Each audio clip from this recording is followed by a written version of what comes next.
7-4-3 Bowling Green returns to Slater for the first time in nearly 3 weeks when they welcomed the 5-13 Ferris State Bulldogs. Perfect at home so far, 5-0 in front of the Bleacher Creatures.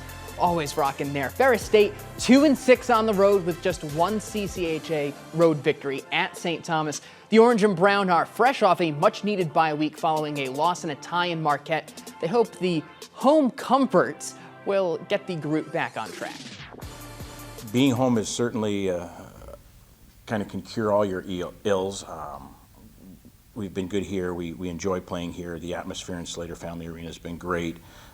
The crowds have been great. So all those are positives, and being back is good. You know, because you guys know our schedule. We've been on we've been on the road a lot and on some fairly long trips. So we expect Ferris State to come in here. You know, they're familiar with the building. They played as long as Bowling Green's had hockey and Ferris State's has had hockey. They've played down here. So we know them. They know us.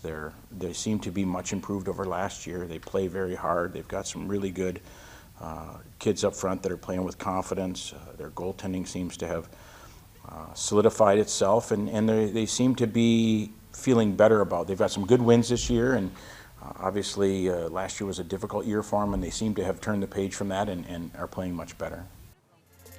One current Falcon will face his former team when they go up against Ferris State. We'll have details on that tomorrow on Sports Nightly.